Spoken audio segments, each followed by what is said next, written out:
Hello student, welcome to my YouTube channel. मैं बाबा इरशाद नकवी। आज मैं आपको रेशियो एनालिसिस का सॉल्वेंसी रेशियो स्टार्ट करने वाला हूं। तो सॉल्वेंसी रेशियो में देखिए, स्टार्ट करते हैं।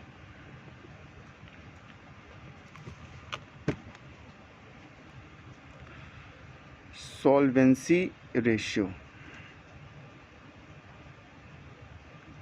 इससे पहले के दोनों पार्ट देख लीजिएगा। तो दोनों पार्ट में अलग अलग रेशियो हैं। 3 पार्ट इससे पहले बताए हैं। तो लिक्विडिटी रेशियो के 3 पार्ट हैं। अब ये सॉल्वेंसी रेशियो स्टार्ट किया है। सॉल्वेंसी रेशियो यहाँ पे निकाला जाता है। तो सॉल्वेंसी रेशियो में 3 अलग अलग चीज़ें इसमें निकाली जाती हैं। 3 अलग अलग रेशियो निकाले जाते हैं और ये भी रेशियो इस टू में ही कैलकुलेट किया जाता है। सॉल्वेंसी रेशियो में जो आज का टॉपिक है तो वो डेब्ट इक्विटी रेशियो है। ठीक है, तो इसको सेकंड लिख सकते हैं क्योंकि फर्स्ट पार्ट हमारा लिक्विडिटी रेशियो था। तो आज का जो टॉपिक है तो वो है डेब्ट इक्विटी रेशियो। डेब्ट इक्विटी रेशियो, इसका जो फार्मूला होता है तो देखिए, डेब्ट यहाँ लिखा है, पहले वर्ड लिखा है तो डेब्ट को ऊपर लिख देंगे, ऐसे याद रखने के लिए ये। और इक्विटी नीचे लिखा है, बाद में लिखा है तो इक्विटी को नीचे लिख देंगे। ये भी इस टू में निकलेगा। इस टू में जैसे लिक्विडिटी रेशियो निकला था वैसे ये भी रेशियो इस टू में ही निकलेगा। तो डेब्ट इक्विटी रेशियो का दूसरा नाम होता है, इसे बोलते हैं लॉन्ग टर्म डेब्ट। लॉन्ग टर्म डेब्ट। इक्विटी को बोलते हैं share holder fund. Share holder funds, ये इसके दूसरे और नाम है। देखिए, पहले तो हम यहाँ पे क्या करेंगे कि डेब्ट और डेब्ट मतलब लॉन्ग टर्म डेब्ट और डेब्ट में कौन कौन से आइटम आते हैं, क्या होता है, वो यहाँ पे लिखवा देंगे। फिर इसे डिटेल में एक्सप्लेन करेंगे कि इसमें क्या क्या चीज़ें होती हैं, क्यों ये रेशियो निकाला जाता है, इसका मकसद क्या है रेशियो निकालने का, और जो इसमें आइटम आते हैं उन सब की मीनिंग को भी एक्सप्लेन करेंगे कायदे से। ठीक है, तो सबसे पहले यहाँ लिख देते हैं कि डेब्ट में कौन कौन सी चीज़ें होती हैं। यहाँ पे ये डेब्ट है। डेब्ट में सबसे पहले लिख देते हैं डिबेंचर। डिबेंचर के बाद लॉन्ग टर्म लोन, ठीक है, या लॉन्ग टर्म बोरोइंग, या लॉन्ग टर्म प्रोविज़न, ये सब चीज़ें इसी में आ जाती हैं। लॉन्ग टर्म लोन हो या बोरोइंग हो या प्रोविज़न हो। मॉर्गेज लोन, ये मॉर्गेज लोन हो गया। ठीक है, तो डिबेंचर हो गया, लॉन्ग टर्म हो गया, और यहाँ पे पब्लिक डिपॉजिट।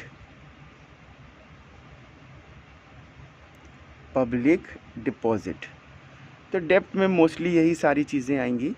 अब शेयर होल्डर फंड को यहाँ पे लिख दें। चलिए ऐसा करते हैं कि डिबेंचर से डेब्ट को ज़रा सा एक्सप्लेन करते चलते हैं कि डेब्ट माने होता क्या है। देखिए, डेब्ट माने होता है non current liability. Long term डेब्ट का मतलब होता है नॉन करेंट लायबिलिटी, ऐसी लायबिलिटी जिसका पेमेंट एटलीस्ट 1 साल के बाद देना हो, यानी 2 साल, 5 साल, 10 साल के बाद देना हो, उसको डेब्ट बोलते हैं।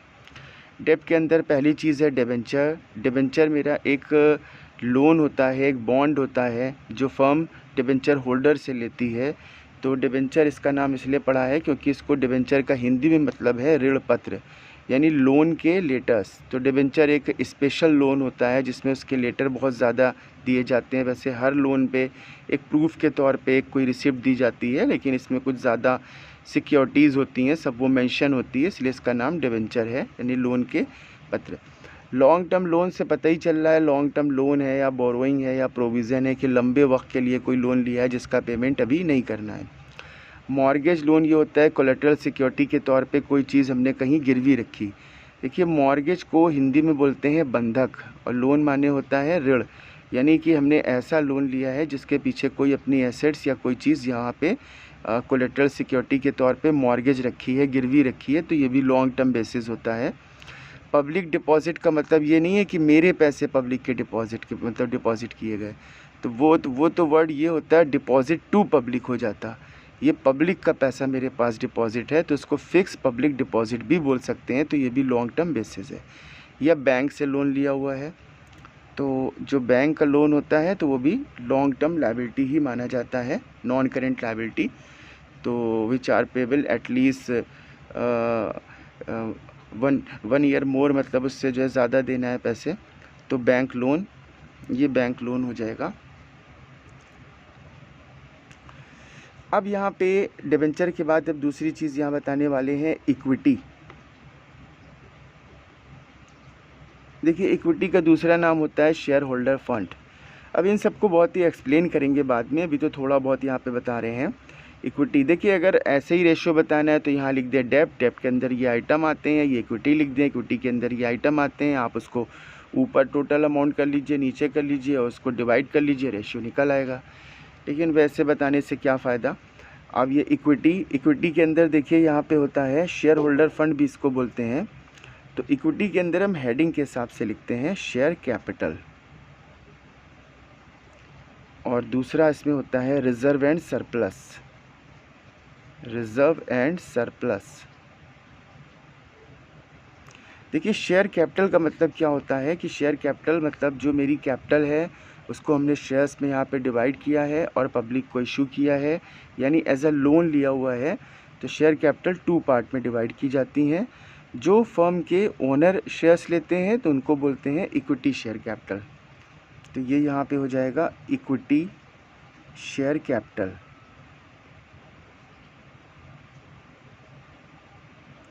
और जो बाहरी आदमी लेंगे, आउटसाइडर्स कंपनी के शेयर्स परचेस करेंगे तो उसको बोलेंगे प्रेफरेंस शेयर कैपिटल।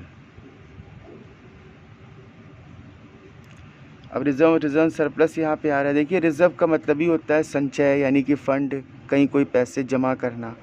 तो हमारे पास फर्म में जो फंड्स होते हैं तो फंड्स में पैसे कहाँ से आते हैं, तो जो प्रोप्राइटर होते हैं तो उनके प्रॉफिट से डाले जाते हैं। तो अलग अलग पर्पस के लिए फ़ंड्स रखे जाते हैं। तो रिज़र्व में सारे फंड्स आ जाते हैं प्रोविडेंट फ़ंड को छोड़ के, क्योंकि प्रोविडेंट फ़ंड एक एक्सटर्नल, देखिए जो फ़ंड होता है फ़ंड में पैसा ओनर का ही होता है, लेकिन जो प्रोविडेंट फ़ंड होता है तो प्रोविडेंट फ़ंड में हाफ अमाउंट ओनर का होता है और हाफ अमाउंट एम्प्लॉय का होता है। ठीक है, तो यहाँ पे जो फ़ंड लिखेंगे तो जितने भी फंड्स हैं सारे फंड्स आ जाएंगे। रिज़र्व में फंड ही होता है, तो एक होता है वर्कमैन कंपनसेशन फंड, जो एम्प्लॉय को कंपनसेशन के लिए रखा जाता है, ओनर का होता है। एम्प्लॉय को अगर ज़रूरत पड़ती है मेडिकल फैसिलिटीज़ के लिए प्रोवाइड किया जाता है। General reserve fund, general reserve बोल लीजिए। जनरल रिज़र्व एक ऐसा फ़ंड होता है जो फ़ंड अगर कोई हम ख़त्म कर रहे हैं तो उसका जो पैसा बच रहा है तो जनरल रिज़र्व में डाल दिया जाता है।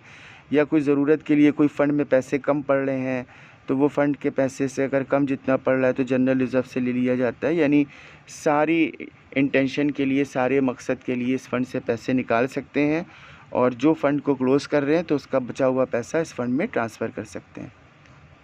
कैपिटल रिज़र्व ये शेयर होल्डर के लिए, शेयर्स के लिए होता है। Debenture redemption reserve. अब डिबेंचर रिडेम्पशन रिज़र्व क्या होता है, जो डिबेंचर होल्डर होते हैं, यानी डिबेंचर के तौर पे जो हम लोन लेते हैं, तो रिडेम्पशन मतलब होता है पेमेंट करना, रिज़र्व तो उनके पेमेंट इसी फ़ंड से किया जाता है। और भी ऐसे ही फ़ंड हो जाएंगे, अगर नाम लिखेंगे तो बहुत सारे फ़ंड हो जाएंगे। इसमें इतना डीपली बताने की ज़रूरत नहीं है, ये फाइनेंशियल स्टेटमेंट होगा तो उसमें बताना ज़रूरी है। सरप्लस मतलब होता है एक्स्ट्रा, यानी कि एक्सेस। अगर प्रॉफिट एंड लॉस का हमारा प्रॉफिट आ रहा है तो वो सरप्लस है, अगर लॉस आ रहा है तो उसको डेबिट करेंगे, यानी इसी से डिडक्ट करेंगे। अगर क्रेडिट है तो प्रॉफिट है, डेबिट है तो लॉस है। तो सरप्लस में एक दूसरी चीज़ भी आती है कि जब हम शेयर्स को इशू करते हैं तो अगर एक्सेस रेट पे कर देते हैं, यानी ज़्यादा पैसे शेयर होल्डर से ले लेते हैं, तो वो सिक्योरिटी प्रीमियम होता है या शेयर प्रीमियम होता है। तो वो भी मेरा बेनिफिट होता है, सिक्योरिटी प्रीमियम होता है। अब कोई एक्सपेंसेस जैसे हैं प्रिलिमिनरी एक्सपेंसेस हैं, उसको आपको जो प्राइमरी एक्सपेंसेस होते हैं तो उसको प्रीलिमिनरी एक्सपेंडिचर बोलते हैं।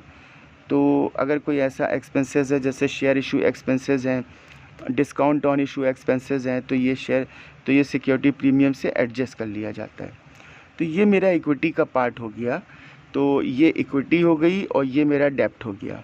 तो यहाँ पे ये देखा जाता है कि डेप्ट और इक्विटी के बीच में आपस में रिलेशन क्या है। ठीक है, चलिए यहाँ पे मान लेते हैं कि जो डेप्ट की वैल्यू आई है वो 5 लाख की आई है, ये डेप्ट की वैल्यू है।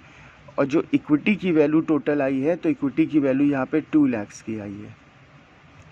तो हमने यहाँ पे लिखा, ये 5 लाख लिख दिया और ये 2 लाख लिख दिया। इसको इससे डिवाइड किया, इसको इससे डिवाइड करने के बाद 2.1 ये इसका रेशियो आ रहा है। चलिए अब इसको दूसरी तरीके से, अच्छी जो है तरीके से एक्सप्लेन करते हैं कि ये रेशियो क्यों निकाला जाता है। देखिए मैंने ये तो बता दिया कि डेप्ट के अंदर कौन कौन सी चीज़ें आती, के अंदर कौन चीज़ें आती हैं। अब ये क्यों निकाला जाता है और थोड़ा सा इसको और एक्सप्लेन करने जा रहे हैं। देखिए ये है बैलेंस शीट।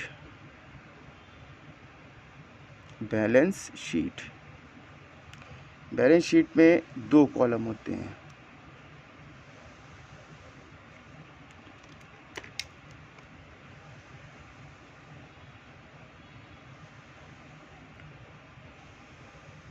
कॉलम होता है लायबिलिटीज़ का होता है, ये लायबिलिटीज़ का अमाउंट होता है, फिर ये एसेट्स होता है और ये एसेट्स का अमाउंट होता है।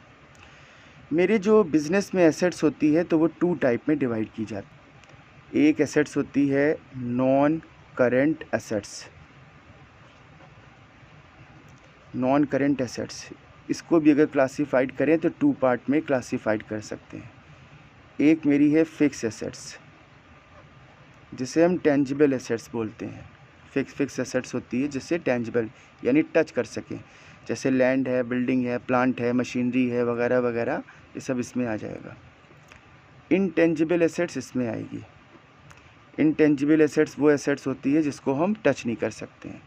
जैसे हमने किसी का कोई बिज़नेस अपना किया तो बिज़नेस सही से चल नहीं रहा है, कोई दूसरे बिज़नेस का हमने नाम यहाँ पे यूज़ कर लिया, तो इनटेंजिबल एसेट्स मेरा वो हो जाएगा। जैसे ट्रेडमार्क किसी का यूज़ कर रहे हैं तो हमें पैसे देने पड़ेंगे और ये एसेट्स में हमने पैसे लगाए हैं, तो इनटेंजिबल एसेट्स हो गई। अब इसको यहाँ पे, ये तो मेरा टेंजिबल एसेट्स ही माना जाएगा, ये टेंजिबल एसेट्स होगा और ये फिक्स एसेट्स का ही पार्ट होगा। ये जो पार्ट होगा तो ये फिक्स एसेट्स का ही पार्ट होगा, टेंजिबल एसेट्स, इनटेंजिबल एसेट्स। तो दूसरा जो पार्ट हम बताने जा रहे थे तो वो होगा नॉन करेंट इन्वेस्टमेंट। ये नॉन इन्वेस्टमेंट हो जाएगा कि अपनी फर्म के अलावा कहीं और हमने दूसरी फर्म में कोई शेयर्स, बॉन्ड, डिबेंचर वगैरह से लगा दिए। तो नॉन करेंट एसेट्स को 2 पार्ट में हमने डिवाइड किया, एक हमने फिक्स में डिवाइड किया और एक नॉन करेंट इन्वेस्टमेंट में डिवाइड किया। फिक्स एसेट्स को 2 पार्ट में डिवाइड, एक टेंजिबल एसेट्स, इनटेंजिबल एसेट्स। इतना डीपली बताने की ज़रूरत, ये बता दिया तो कोई बात नहीं। चलिए इसकी वैल्यू यहाँ पे आ रही है 10 लाख, तो 10 लाख हमने इधर लिख दिया, ये इधर लिख दिया। बाद फिर यहाँ पे करेंट एसेट्स होती है।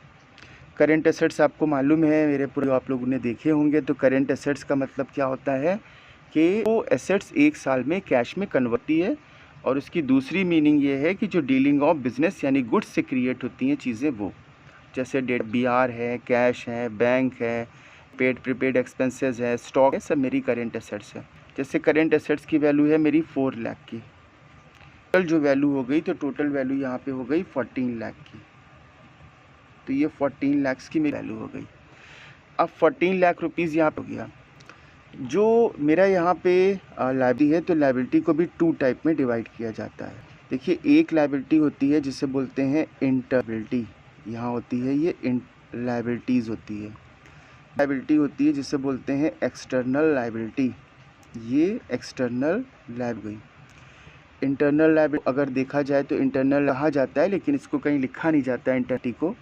इंटरनल लायबिलिटी का नाम होता है इक्विटी, इसे बोलते हैं इक्विटी या share holder fund, share holder fund. देखिए इंटरनल लायबिलिटी ये है कि का नाम फर्म अलग होती है और ओनर अलग होता है। अकॉर्डिंग टू द किया जाता है तो अलग पर्सन मानी जाती है, एक आर्टिफिशियल के तौर पे मानी जाती है।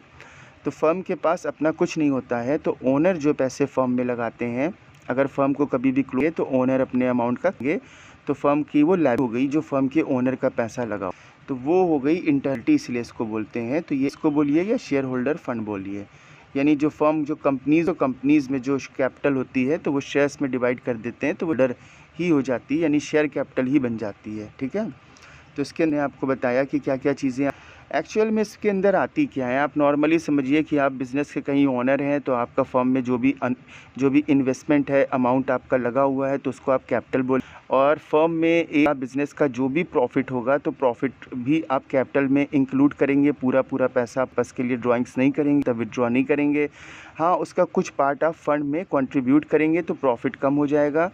तो कैपिटल, फंड्स और प्रॉफिट, ये तीनों चीज़ें क्या हो गई, ओनर का पैसा हो, इसीलिए इसको इक्विटी बोलते हैं। ठीक है, ओनर का पैसा लगा रहता है। एक्स्ट्रा भी यहाँ पे 2 टाइप की होती हैं। एक होती है नॉन करेंट लायबिलिटी, इसको बोलते हैं लॉन्ग टर्म डेप्ट, ये लॉन्ग टर्म डेप्ट हो जाएगा। ठीक है, इसे बोलते हैं टोटल डेप्ट।